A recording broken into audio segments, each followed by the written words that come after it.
एकादशी माहात्म्य। चैत्र कृष्ण पक्ष की पाप मोचनी एकादशी की कथा सुनाती हूँ। राधे राधे। धर्मराज युधिष्ठिर बोले कि हे भगवान, मैंने फाल्गुन मास की कृष्ण पक्ष की एकादशी का माहात्म्य सुना। अब आप चैत्र मास के कृष्ण पक्ष की एकादशी के बारे में बताइए। इस एकादशी का क्या नाम है, इसमें कौन से देवता की पूजा की जाती है, क्या विधि है, सो कहिए। श्री कृष्ण भगवान बोले कि हे राजन, एक समय मानदाता के लोमस ऋषि से पूछा था कि हे मुनि, चैत्र मास के कृष्ण पक्ष की एकादशी का क्या नाम है तथा उसकी विधि क्या है, सो सब पूरी तरह से कहिए। लोमस ऋषि बोले कि हे राजन, चैत्र मास के कृष्ण पक्ष की एकादशी का नाम पाप मोचनी है। उसके व्रत के प्रभाव से अनेक पाप नष्ट हो जाती हैं।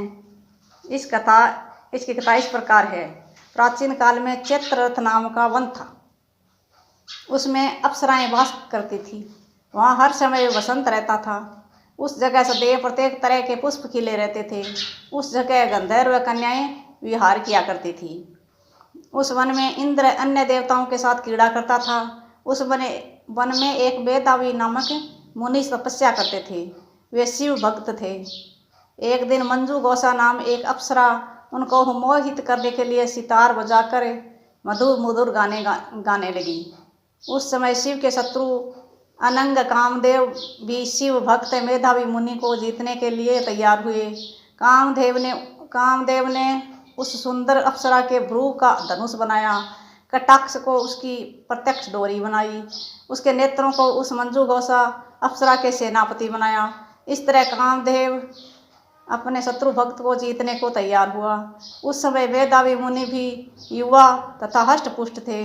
उन्होंने यज्ञोपवीत दंड धारण कर रखा था। वे दूसरे कामदेव के समान शोभा पाते थे। उस मुनि को देखकर कामदेव के वश में हुई मंजू गौसा ने धीरे धीरे मधुर वाणी से वीणा गाना शुरू किया। वेदावी मुनि भी मंजू गौसा के मधुर गाने गाने लगे।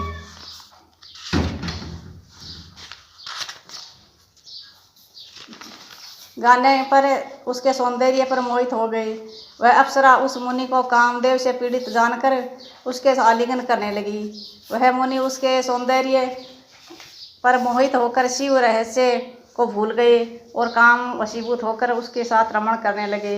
उस मुनि को काम के वशीभूत होने के कारण उस समय दिन रात्रि का कुछ भी ध्यान न रहा और बहुत समय तक रमण करते रहे।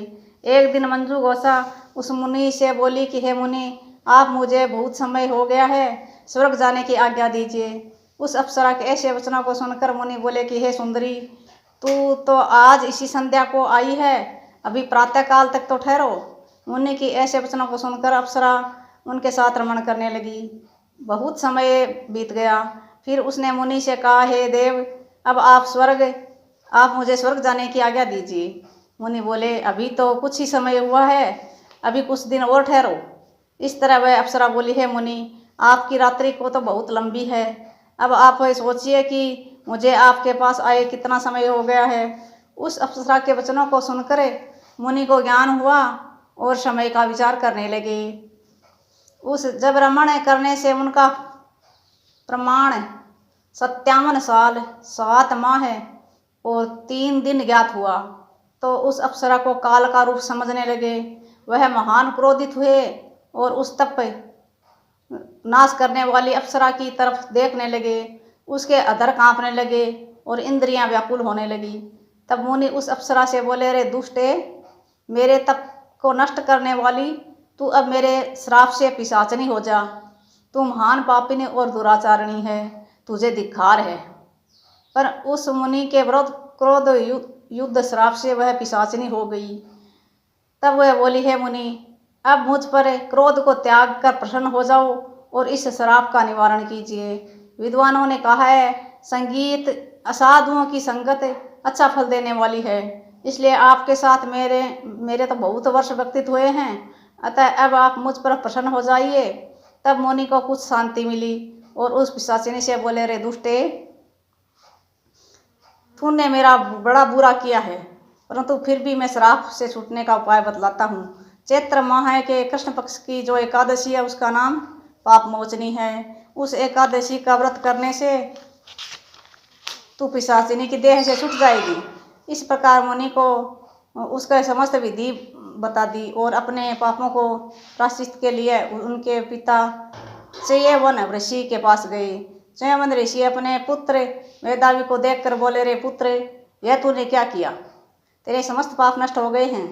वेदावी बोले, हे पिताजी, मैंने बहुत बड़ा पाप किया है, आप उससे छूटने का उपाय बताइए। संयमन ऋषि बोले, हे तात, चैत्र मास के कृष्ण पक्ष की पाप मोचनी नाम की एकादशी का विधि भक्ति पूर्वक व्रत करो, उससे तुम्हारे समस्त पाप नष्ट हो जाएंगे। पिता के वचनों को सुनकर वेदावी ऋषि ने पाप मोचन एकादशी का विधि पूर्वक उपवास किया।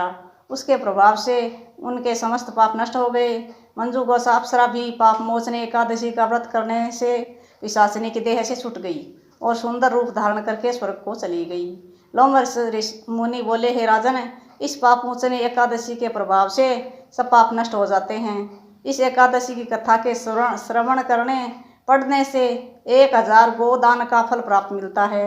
इस व्रत के करने से ब्रह्म हत्या करने वाले, स्वर्ण चुराने वाले, मद्यपान करने वाले, अगम्यागमन करने वाले आदि के पाप नष्ट हो जाते हैं और अंत में स्वर्ग लोक को जाते हैं। बोले श्री कृष्ण भगवान की जय हो। जय जय श्री राधे श्याम।